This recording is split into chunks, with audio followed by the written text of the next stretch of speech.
Promote a culture of inclusion, supercharge your communication, and unleash the full potential of your teams and leaders with the Inclusive Handbook collection from the Diversity Movement. As part of the collection, I wrote the Inclusive Leadership Handbook with Kurt Merriweather to empower leaders with tools needed to cultivate a culture that fosters creativity, innovation, and employee engagement. Through strategies, exercises, and self-reflection, leaders at all levels can enhance their effectiveness. Learn more at thediversitymovement.com/store. Use code HOL at checkout for 25% of your first order. DEI budgets are under attack, but the goals haven't changed. Whether you're looking to increase your DEI knowledge, expand your market reach, or gain a competitive advantage in business, we have the solution.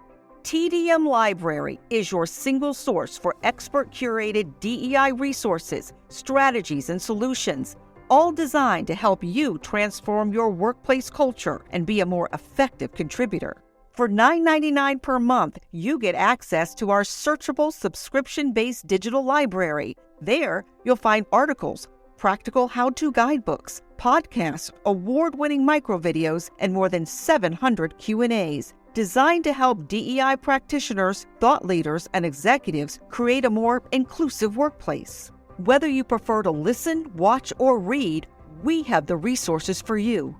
TDM Library goes beyond the basics to dive deep into topics such as inclusive language, the business case for DEI, talent acquisition, and C-suite engagement.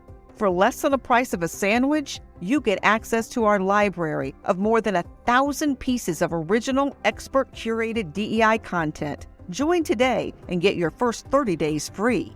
Get your library card now at tdmlibrary.thediversitymovement.com.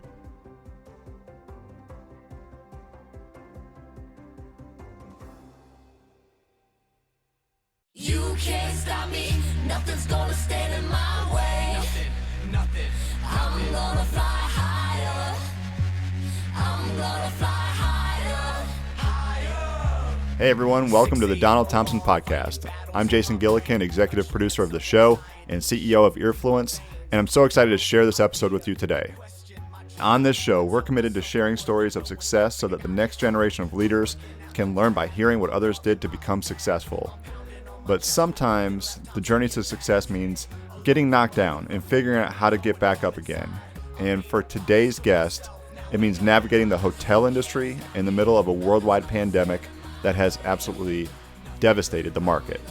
John Erhart is the founder and CEO of Inflow, a hotel management platform that consolidates all hotel operational needs into one comprehensive solution. Obviously, the hotel industry isn't in a great spot right now, but Inflow is handling this situation the way John handles everything, by committing to constant improvement. That's why John is reading and listening to everything he can to be a better CEO. That's why Inflow is a SaaS-based hotel management platform instead of selling licenses, so they have to consistently improve. And John says hotels need this commitment to constant improvement as well in order to survive this pandemic. So today, let's learn about Inflow and what they're doing in the hospitality space. Here's your host, Donald Thompson. So John, welcome aboard. Glad to have you. Thanks, Don. Appreciate it. Glad to be here. So as we jump in, John, why don't you give the folks that are listening a little introduction yourself, and Sure. Most importantly, why'd you start a business and why Inflow? In 2005, I was running an environmental design company, and I developed a homegrown application that integrated the accounting and the project management with the sales effort so that I could kind of see all aspects of the business. And then a few years later, in 2008, I joined my family business, CMC Hotels, as their technology leader. And I was kind of tasked with finding ways to use technology to improve their operations, much like I had in the design company. At that time, CMC was running operations using a network of spreadsheets, which gave the ownership critical insights, and the staff was able to follow these procedures, but they're spreadsheets, right, with obvious limitations. So over the next year, I implemented a number of the industry-leading applications at some of CMC's hotels and discovered that these products lack some of those key analytics, right? The key capabilities within the CMC's Excel program. And that's kind of when I realized that we were going to have to build an in-house solution. And over the next 5 years, I learned everything I could about all aspects of the hospitality industry, how they are currently using technology, and was kind of exposed to the industry leaders, executives at CMC, and how they operate, trusted consultants, and of course the property level staff. And with that insight, I developed the accounting and the labor modules of what's now Inflow. CMC used it, some friends and families became part of the beta testing. And then in 2014, I launched Inflow as a separate business and started signing up customers. That is awesome. I mean, really, one of the things is, innovation and entrepreneurship and risk taking is usually born out of trying to solve a specific problem. And you were trying to make the CMC business building hotels, and then you guys own and operate several hotels, how to make that business better for technology, but found a better way and spun out something different. Talk to me a little bit about when you look at Inflow as a technology, right? What makes you guys stand out from competitors, right? Like, what makes you guys better? What makes you best of breed? Why should people rely on you? When I developed Inflow, I was trying to solve three main problems that we had, that all hoteliers have, and that we didn't have a simple single solution for. The first one would be visibility. Visibility in terms of real-time metrics, see your entire portfolio, visibility of every department in a hotel from a single location. The ability to use those analytics to drive decisions, to manage any opportunities. The second was process control. Inflow is more than just a bunch of different applications. It's a management system. So it's got checks and balances built in so that owners know that their system is being followed. Their processes are being followed at all of their different properties. And then automation. There's so many manual processes in other applications and outside these applications being worked on in spreadsheets. Hospitality is about service. If a GM is stuck in their office working on spreadsheets and data entry, they're not providing service to the guests. Inflow is designed to simplify the processes and automate recurring tasks. So freeing up a manager to focus on the guest experience.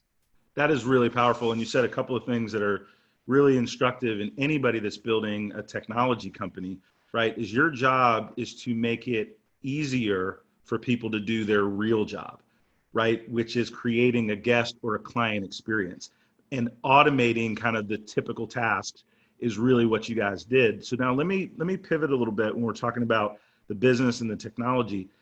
Tell me a little bit about how you guys have grown as a company. That's what Inflow does. How have you grown the business? Tell me a little bit about the last several years of growth as a company and where you see the future.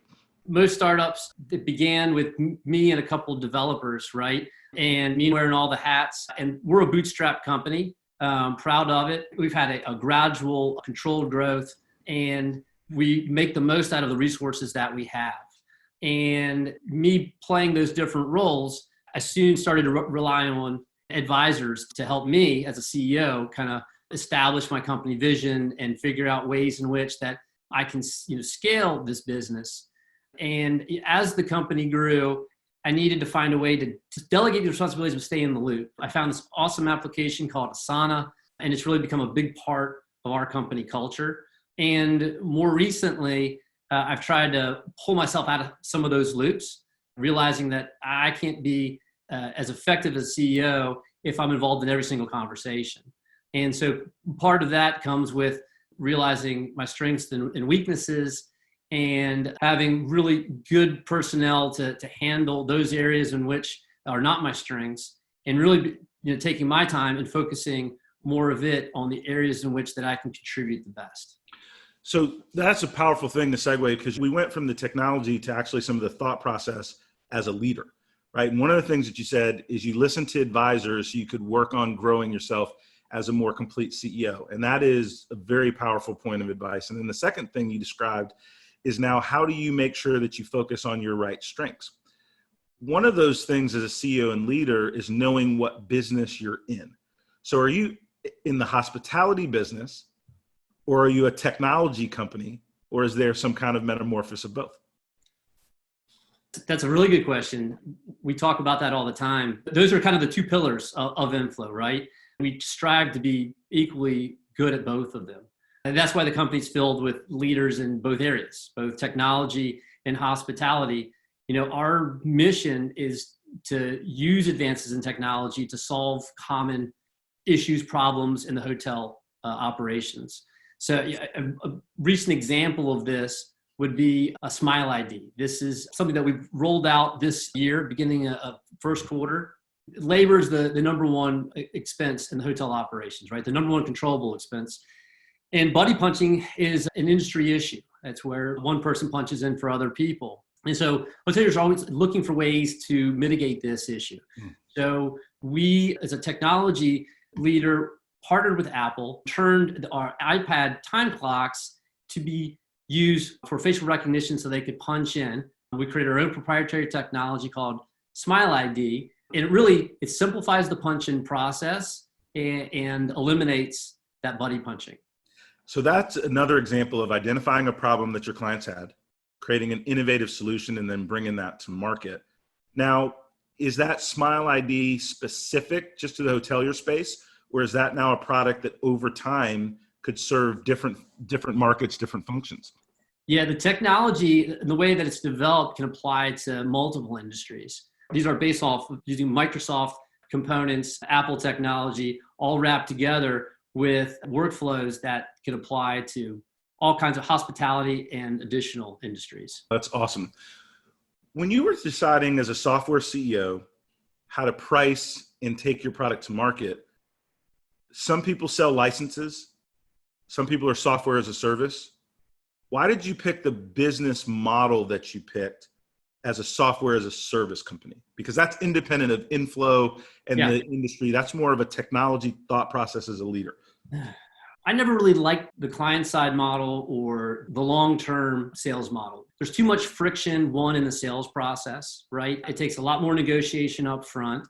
You're dealing with licensing. There's some technical issues, and honestly, there's some business issues to it as well. The SaaS model was always more appealing to me because it's kind of a commitment to constant improvement, right? Your client has the right to walk away at any point. They're not locked into a 5-year deal, where they have to then pay for upgrades. The expectation in a SaaS model is that you're going to have a product that is constantly evolving and providing the customer with new and better ways of getting their work done. That is a powerful answer, right? I'm going to restate it and then give a quick thought on it. Commitment to constant improvement. That both addresses a client concern that they're not stuck with an outdated piece of software, but it also keeps a company innovative because the expectation for new and better makes you have to service that client different. Have you found that in your own team in terms of innovation? Yeah, I see myself as a product CEO. Different CEOs there's sales CEOs that are more fitted in the marketing. I've come to find my strength is in the product part.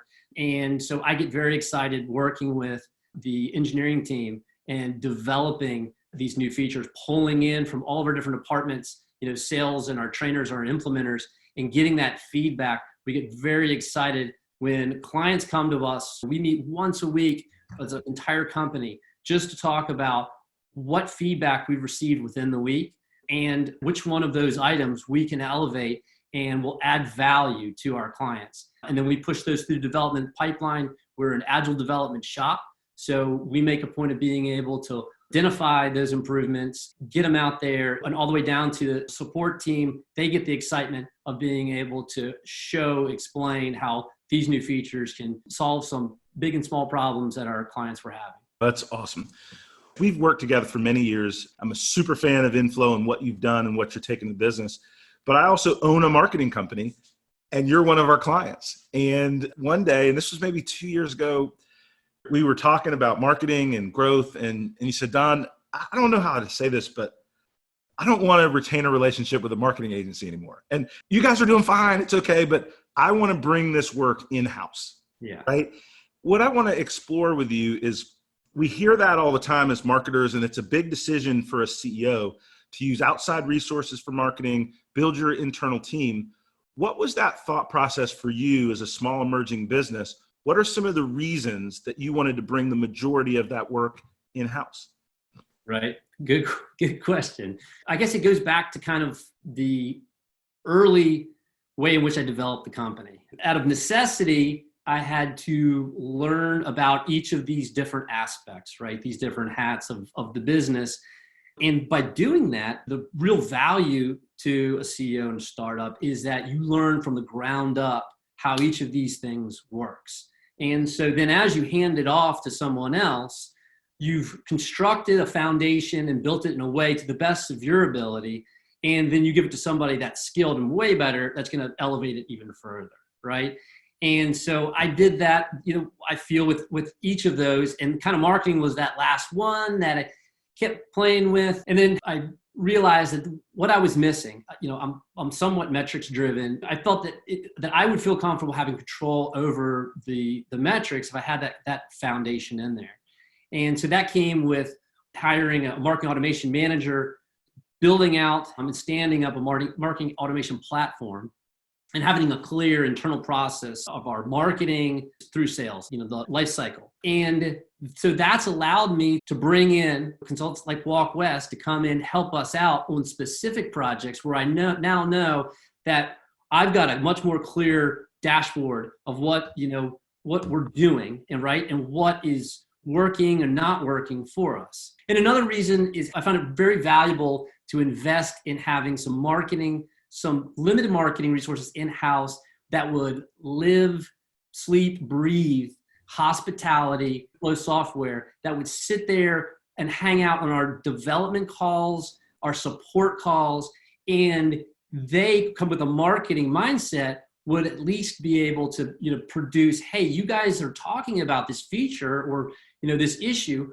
why don't you express that to your client base, right? Often that we're not, or we don't think about it in that respect. So having that person kind of right there on our shoulder has been valuable. And then once we need to really put legs to an idea, we can pull in Walk West to really put the polish and professionalism into those ideas.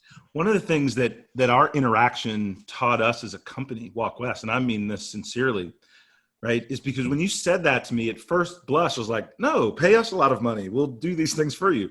It'll be fine. Don't worry about that. But then what is your real charter to be a partner with a company? It's for that company to be successful. And that always doesn't mean the relationship will stay the same. And what we've now started to offer to a lot of our clients is a more co-build, a co-campaign development program to where we work directly with teams that are partners so they can be smarter, raise their capacity, and then they come back to us once or twice a month to continue to get upskilled with what we're learning. And what we're finding is that relationship is just as strong as the other. It's just a matter of what type of life cycle in marketing that client is in at the time. And a lot of times in our experiences outside of the startup, you can get a little arrogant and think that the way that you deliver marketing services or consulting is the exact way it should be. And I think our experience working with Inflow from a Walk West standpoint was humbling. And now we're using it as an advantage as we talk to other clients. And so it's just pretty cool. But that's great to hear. It's helped us out tremendously. It makes sense to us, and we feel that gives us the best opportunity for growth. No, that's super good.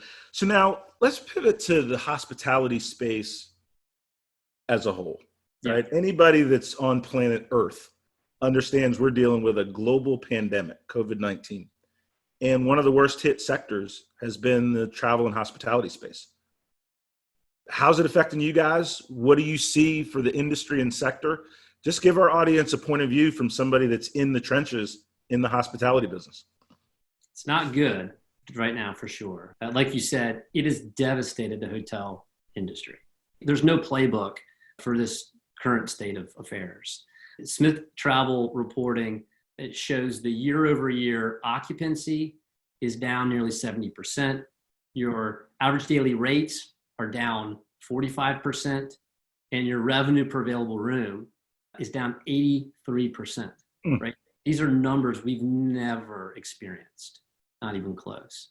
But the hospitality industry it's an agile business. They're always shifting to meet the changing demands of customers. It's part of the DNA.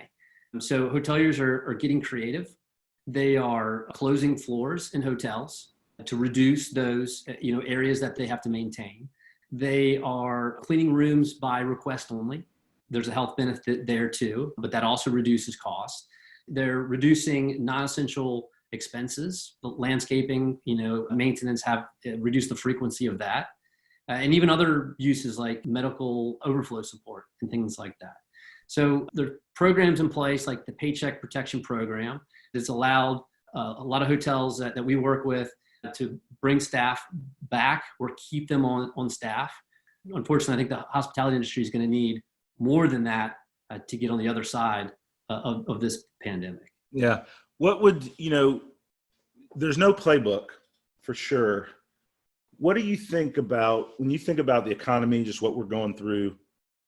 What are your thoughts on the future? Like once we get to the other side, I mean, we know it's going to be different, but what do you think is going to be different about it? What kind of changes are you anticipating getting ready for? Yeah, I think that things are going to become much more competitive. You're now going to be looking at rising levels of all those different metrics. But the question is, how quickly does it come back? That international tourism will stay domestic. You're going to end up with your domestic travel, especially leisurely travel. I think that'll ramp up fairly quickly. But business travel is the big question mark, right? At what levels do those increase? And then all of your sporting teams and all of that, whether those events happen or not, will also help drive how quickly that type of business rebounds. From the hospitality industry as a whole, those that are preparing now for ways in which that they can improve their efficiency, streamline their business, are the ones that are going to make it through this downturn better. Yeah, that makes sense. And I think, to your point, it's going to come back, but it's a determination of how quickly. And, even from a personal standpoint, when I think about, all right, how do I feel about travel in the future? Like, I'm not going out of the country anytime soon.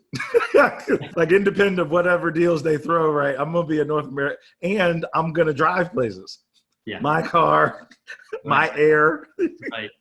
All those good things. But I do see me trying to get back to some level of movement as quick as possible, because there is that pent-up demand, even though you're not able to get those dollars back lost, right? Like that revenue lost. Let me ask now, just as a business leader, as somebody that has had to learn on the fly how to become a CEO, what things do you read? What things do you listen to help keep yourself sharp and growing as a business leader? Read podcasts, books, magazines. I try to absorb it all, right? From Harvard Business Review, love it. Podcasts like SaaStr, love hearing about software leaders and their journeys, right? How they handled the things that were thrown at them. Dave Kellogg, the Senior Vice President of Salesforce way back, he's got a fantastic blog, brilliant. So those are some of the things I lean on to learn more about. And then, of course, for hospitality, organizations like AHOA, or even the brands Marriott and Hilton have excellent resources, blogs that really keep you up to date on how the hospitality industry is going. No, that's awesome. One of the things I like to ask my guests, especially those that I know a little bit about, so you're married, you have kids, your wife is a successful professional in her own right. Tell me a little bit about family, ages of your kids, and then how do you guys keep it together personally, professionally, when you're both chasing really, really hard at some aggressive goals? Yeah, we've got a 15-year-old son, 11-year-old daughter. And I feel for everyone. We've been on all these Zoom meetings, and there are those with much younger kids, and I don't know how they're getting through this, right? Ours are of the age that in this environment, we can put them in their corners and they've got their tasks that they're taking care of. But yeah, there's some juggling, and you really need to be on the same page. And I'm lucky, that I've got a partner that has a lot of the same goals, right? And is willing to be flexible with me and it's not easy when running the business and having the buck stop here requires a lot of dedication and time. Yeah, that's right. When you think back, now you've been running Inflow since when did you found the company? When did you start it? So we took it to market in 2014. Nice. 6 years. And so, without going into a lot of detail, but you guys are a successful business. I mean, last I understood, 500-600 hotels are using your product. And so when most businesses don't make it past that one or two, year mark, right? You guys have done pretty well. What are some of the things you've learned as a business leader along the way that you'd like to share? I think not rushing things. There are two thoughts on it. One, hurry up, create a minimal viable product, get it out there. You hear that from a lot of startups. But you do need to make sure that you have thought through implementation, support. These are very important things. So that minimal viable product, just make sure that it works, tested and it works. But you have made time to listen to the customers. We went to the first trade show and had just a great response. Signed up a bunch of clients. The first thing it did was stop doing sales, and that'll freak out a lot of people that are with a startup. But I wanted to concentrate on implementation and support, and get that feedback, those first clients, because whatever you think that your product and how it's going to be used, someone's going to use it in a different way you didn't think about. And being able to be nimble and agile from the very beginning is the most important, so that you can take that feedback, you can iterate, right? And you can build out that support and implementation team. I think that's been a real key to our success and key hires. We're really proud of the implementation that we do and the support that we provide. That kind of comes down to the decisions that were made in hiring, which was one of the struggles in getting the company to this point. Hiring the right people, because hires are very important, very critical at the beginning. And making the decision in some roles, do you get somebody that's from the industry, meaning hospitality, or do you get someone with the expertise in that role? And made a decision early on for our training and implementation staff to bring in former hotel controllers. Our core applications accounting, they understand the industry, and they handle the implementation, the tier 2 support. They are able to provide more than just support, but really operational, guidance to our clients, and our clients really appreciate that. I mean, you said a powerful nugget that applies across technology businesses. Are you looking for somebody with that industry experience or experience in the role?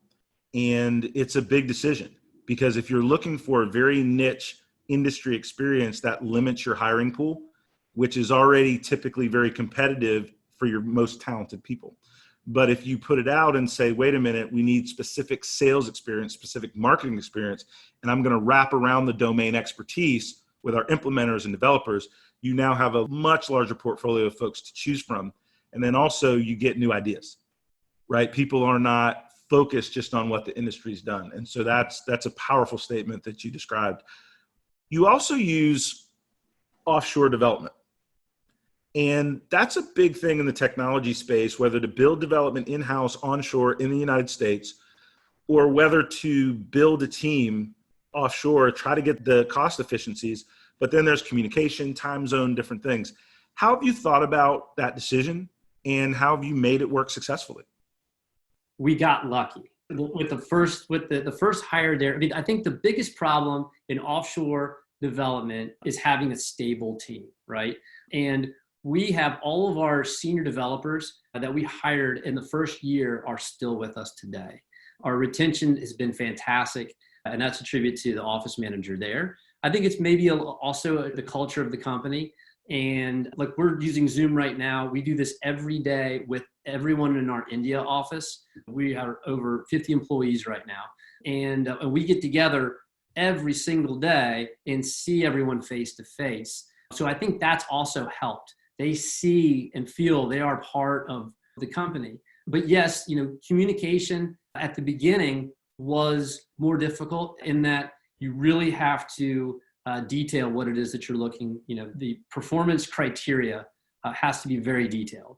But that's something that really just makes you sharpen your pencil when you put your thoughts together. And I look at that now as really something that was positive. And we've been growing that office. So for us, it really works. No, that's awesome and great advice. My friend, it was great to talk with you. I'm really excited for your future growth. I know that there's some real legitimate headwinds out there. Yeah. But I also know that the underlying foundation of your company is strong, what you're trying to do is strong. And as everybody pushes the other side, I look for big things for Inflow into the future. So I really appreciate you taking some time and sharing with our guest, John. It was good talking to you, my friend. Don, thank you for having me. Great talking to you. Take care. You can't stop me, nothing's gonna stand in my way. Nothing. I'm gonna fly higher. All right, that was John Erhart, CEO and founder of Inflow. You can find more information on Inflow by going to inflow.com. That's INN-FLOW.com. And if you like the show, be sure to subscribe on Apple Podcasts or wherever you listen, and leave us a rating and review as well. And for more initiatives that Donald Thompson is working on, you can visit his website at donaldthompson.com. This podcast episode was edited and produced by Earfluence. For more information on how podcasting can build your brand and amplify your community, visit earfluence.com. Thanks for listening, and we'll see you next time on the Donald Thompson Podcast.